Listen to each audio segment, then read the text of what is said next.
Today I will show you a post-apocalyptic zombie movie from 2016, titled The Girl with All the Gifts. Spoilers ahead. Watch out and take care. Melanie is lying in bed as the lights in her cell come on. She gets up and starts preparing for school. Two soldiers come in and she greets them happily, but the only thing they care about is securing her to the wheelchair. They wheel her out in the hallway, getting her in a line with other children like her. Melanie and the others are placed in a classroom, positioned by numbers. Melanie asks the teacher, Miss Justino, to tell them a story and proposes she reads them a myth, so that it could count as history. The teacher complies reluctantly and reads them the myth of Pandora's box. After class, Melanie is taken back to her cell, where the two edgy soldiers refuse to greet her goodnight. Later, she's given dinner. The serving is a plate full of worms. She falls asleep as she eats. The next day, Melanie gets a visit from Dr. Caldwell. The girl has solved a riddle the doctor had given her, so she gives her a new one, explaining that it's a logic problem. She asks her to solve the problem of Schrodinger's cat. When Melanie can't answer, the doctor writes something down concerning her behavior and reads it back to her, calling her a subject. Lastly, the doctor asks Melanie for a number and she replies with 13. Later, the soldiers pick her up and the other children for school again. As Melanie is being wheeled past the numbered cells, she sees that number 13 hasn't been opened. When she gets to the classroom, the same numbered place remains empty. The teacher decides to give them a writing assignment for that particular class and the children are worried that they wouldn't know what story to tell. Melanie is the only one writing a longer one in her notebook, so when the teacher asks for someone to read it loud what they wrote, she quickly raises her hand. She depicts herself as the savior and hero in her writing. The teacher gets overwhelmed by the story and goes over to Melanie, wanting to touch her. Suddenly, Sergeant Parks bursts inside the classroom and screams that touching the children is forbidden. He wants to give Justino a reminder of why that's the case, so he walks up to one of the children and rolls his sleeve, bringing his arm close to it. The child sniffs him and unhinges its jaw, wanting to bite him. The other children mimic the same behavior. After the class, Sergeant Parks walks into Melanie's cell as the others are getting ready to take off her restraints. The girl antagonizes him, so he leaves her restrained to the chair. The same night, Justino goes to see Melanie and when she realizes that she has been left like that, she walks into the cell and starts taking off the restraints. The girl gets a sniff of the teacher's scent and starts turning like the other children. Before Melanie turns completely, she tells the teacher to get out.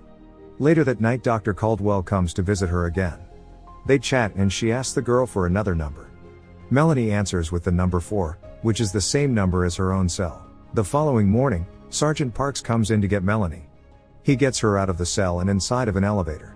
He wheels her out of the facility as gunshots are heard all around. Soldiers are seen running and shooting toward the fence of the military complex. Melanie is confused by the sight, as Parks wheels her to another part of the complex and takes her in a laboratory where Dr. Caldwell is waiting. She asks the girl about Schrodinger's cat, but when she doesn't get the response she wants, she explains that the cat in the box is both alive and dead. Just like Melanie. A second doctor injects a sedative in her arm, instantly knocking her out. They move her to a slab and restrain her, but she quickly wakes up. Justino runs inside to stop the doctor from cutting up Melanie. After a few other promising words, she convinces the teacher to put her weapon down and immediately pepper sprays her, incapacitating her, so the soldiers can arrest her. She explains to her that she isn't just cutting Melanie up, but is using her as a source for a vaccine. Justino is taken away and alarms start blaring. Caldwell tells the other doctor to drop the shutters, but as she does that, a zombie breaks through the glass, biting her relentlessly. Caldwell kills the zombies, cutting her own hand in the process. The other doctor starts turning completely, but she escapes the lab just in time. Melanie is left alone in the lab with the zombie, though it doesn't touch her. The girl grabs a scalpel and frees herself from the restraints. Melanie walks outside to find complete chaos in the complex. Zombies running around attacking soldiers, as they try to shoot them down. Suddenly, she sees Justino getting beat up by the soldiers. Enraged, she runs toward them, attacks and bites them, eventually killing them both, before passing out. Justino wakes to find Melanie beside her, picks her up and gets her inside a military vehicle.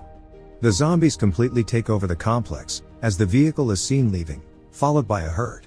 Sometime later, it stops in the middle of nowhere, as Parks and Kieran realize that Melanie is in the back of the vehicle with them. Justino lets the girl out, as Caldwell screams that doing that is not her decision to make. Melanie runs just a little way off from the vehicle and stops, clearly seeing the outside for the first time.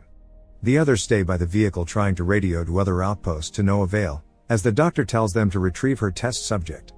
Parks, Kieran and Caldwell check the vehicle for supplies, but find no water or food, just a mask, used to retrieve zombies. The sergeant makes a plan to go south to Beacon, assuming everyone back at the complex is dead, except the zombie children. They put Melanie on the gunner's seat of the vehicle, strapped in and masked, and make their way to a river to get water. When they arrive there, a few zombies find them, prompting a shootout with the soldiers. One of the soldiers gets bitten in the fight, so Parks waits a moment to see if he'll turn, and when the process starts, he shoots him. Closing the doors of the vehicle, he realizes that Justino has brought Melanie in with them, which makes him terribly nervous. The girl asks about the zombies and Caldwell explains that they were people infected with a fungus, transmitted through biting. When Parks goes to start the vehicle, he realizes that it's busted and that they would have to go on foot through London, a quicker but more dangerous route. Parks and Kieran survey the perimeter which they would have to cross. It's filled with zombies. They inform the others that there is no alternative but to pass through the zombies and find shelter and supplies once they're inside the city. The group walks between a mass of sleeping zombies, careful not to wake them. Suddenly, Parks stops when they reach a dead end.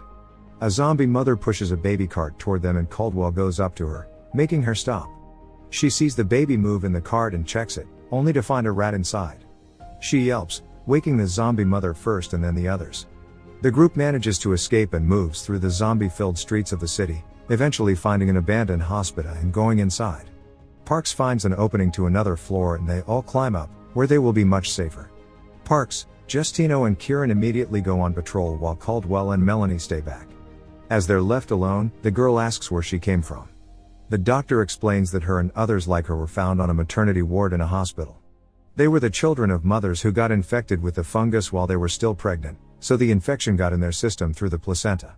Caldwell tells her that they were different than the other zombies, able to think and react almost like real people. Later, Justino returns, giving Melanie new clothes she found for her and apologizing that she didn't find any food. That night, Park and Justino talk about Melanie and he tells her that the girl loves her. Meanwhile, Kieran is guarding the girl and she bonds with him as well. The next morning, they notice that more zombies have gathered in front of the hospital. They have no way out, but Melanie comes up with an idea. Since the zombies won't attack her, she convinces them to let her go outside and find a way to move the zombies away from the building. Caldwell doesn't like the plan, but, without an alternative plan, the others agree. Before she leaves, Melanie asks to put on her new clothes. She goes outside and passes the zombies without trouble. Suddenly, she sees a cat, hunts it down and eats it raw.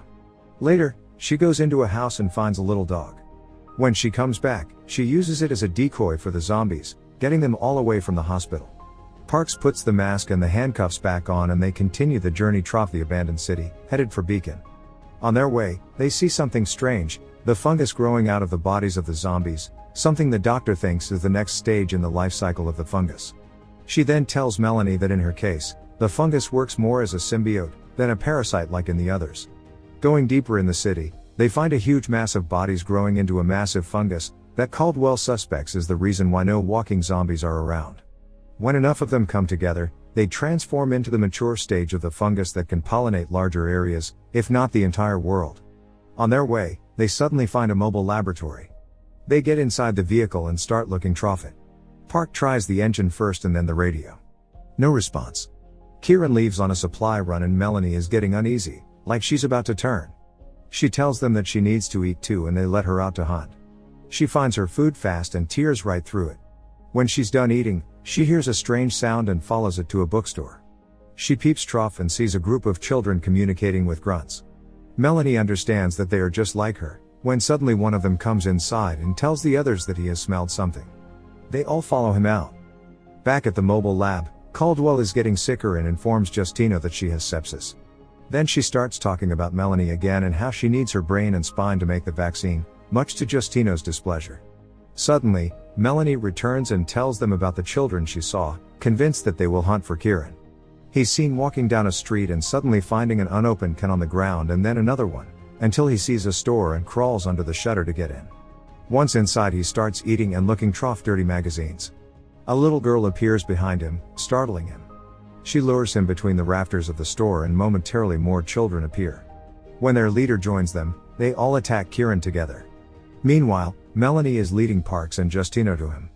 She can smell him like the other kids did. They finally arrive at the store, go inside and find Kieran half-eaten. Melanie realizes that the children didn't just set a trap for him, but for them as well.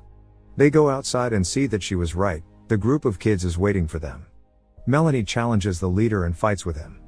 When she kills him to prove to the others that she is the strongest, she's able to protect Parks and Justino and lead them back to safety. They arrive at the lab to see that the door is open. When they walk inside, Caldwell sedates them with some kind of gas. She pulls Melanie toward the slab to perform her procedure, but stops because she's in terrible pain from her hand. She turns around for a moment to fix it, but when she turns back around, Melanie is already conscious and alert. They talk and she tries to convince the girl to give herself up, so that she can save everyone with her vaccine. Melanie almost agrees, but asks one last question. She wants to know if the doctor thinks she's alive or just mimicking human behavior. Caldwell answers with the former. Then, the girl says, "Why should we die to save you?" Melanie runs out, leaving the doctor in the lab, but she follows her. Lagging behind Melanie, with no gun or protection, Caldwell is immediately surrounded by the zombie children. Meanwhile, the girl goes to the huge fungus they found before. She sets it on fire with the intention to activate the spores. Unfortunately, Parks had followed her too and he gets infected. Melanie didn't plan for that to happen. As he starts turning, he asks her to shoot him before he becomes one of them. Later, Justino wakes up in the lab, protected from the spores, realizing what has happened with Melanie waiting for her outside the lab. In the final moments of the film, Justino is woken up by Melanie. Some time has clearly passed. She takes out a whiteboard with her and starts a class with the zombie children listening to her from the other side of the lab window. Melanie is their leader now and they all attend Miss Justino's lessons together.